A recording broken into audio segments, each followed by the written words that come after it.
Is the forward loop that bucket list move you still haven't ticked off yet? Well, in this video, I'm going to break down how to do the forward in flat and choppy water conditions, so let's get right into it.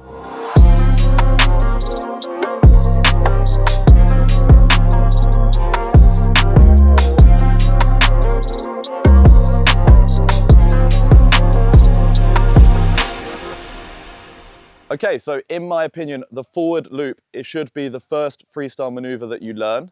Not only is it the most visually pleasing to the crowd on the beach, but it's also the one with the most simple technique.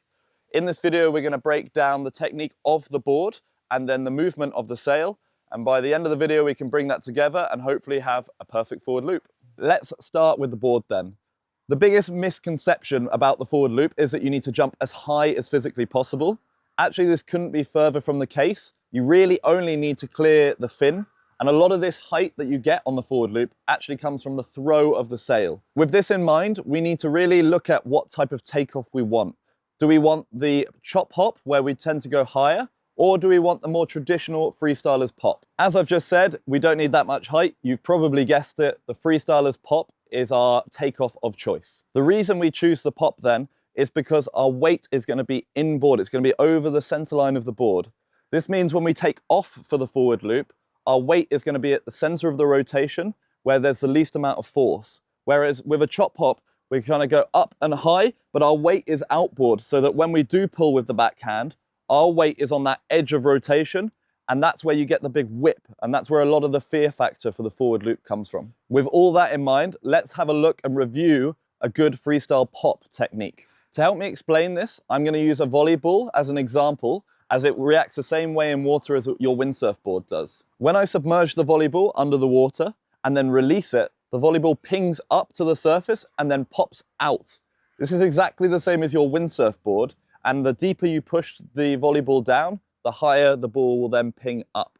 Let's translate this over to our freestyle board then. We need to unhook from the sail and bring all of our weight over the center line of the board. Where is the most volume in the board? It's in the middle. So we're going to move our weight onto our front foot so that we can put the board lower into the water so that it's going to pop higher later.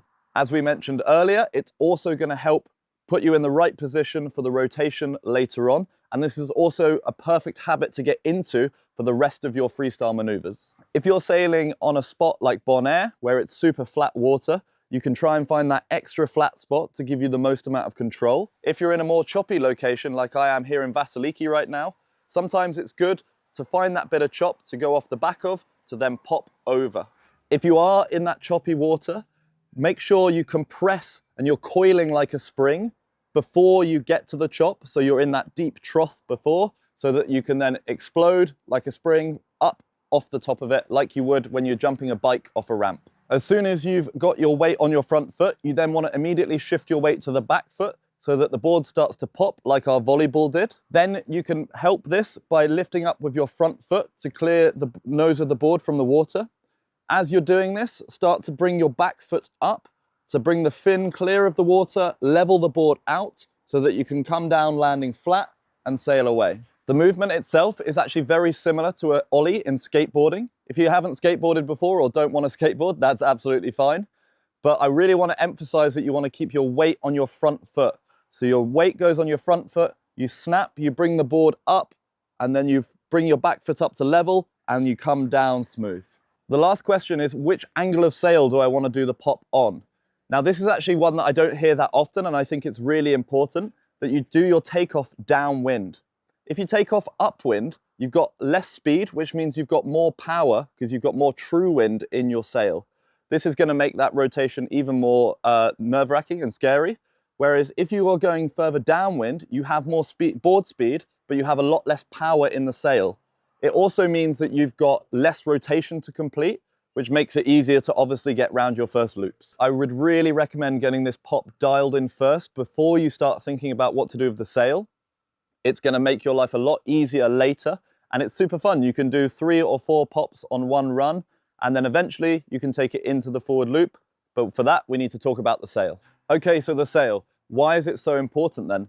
Well, the sail is what's giving us all of our rotation. Everything comes from that.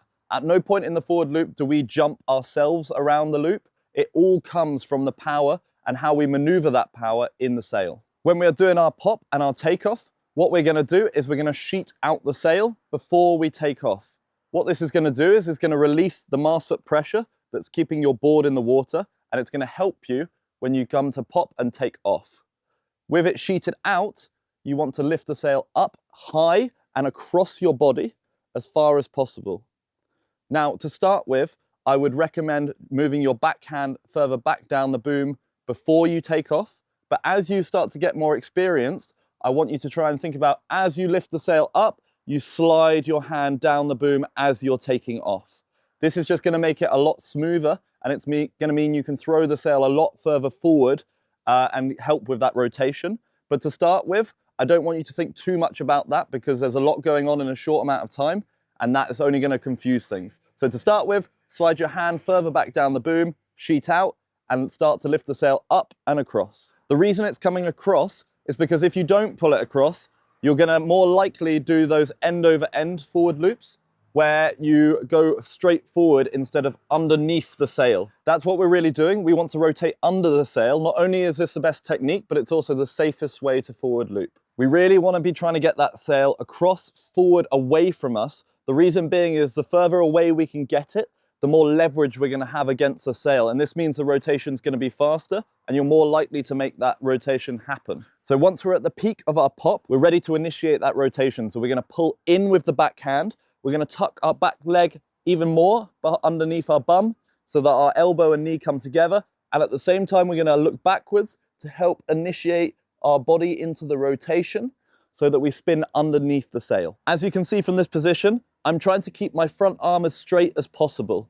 If we pull in, that's when, again, we get launched forwards instead of underneath the sail.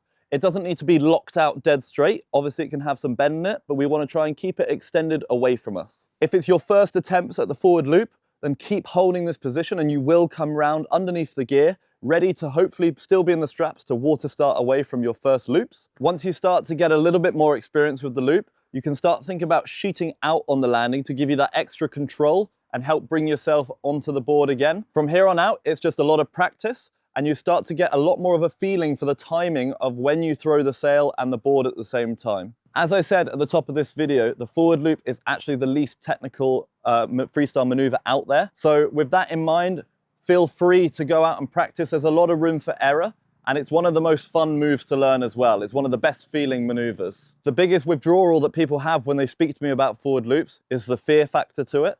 But if you break it down into these individual stages, then once you do bring it together, you're going to feel very comfortable going for it. And it's one of those maneuvers that once you pull the trigger on that first one, you realize that there's really nothing to worry about. If you have a clip of you trying a forward loop and you want my tips and tricks, then I've left my email in the description.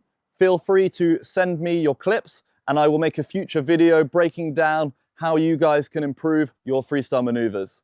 Thanks so much for watching, guys, and I hope to see you in another one.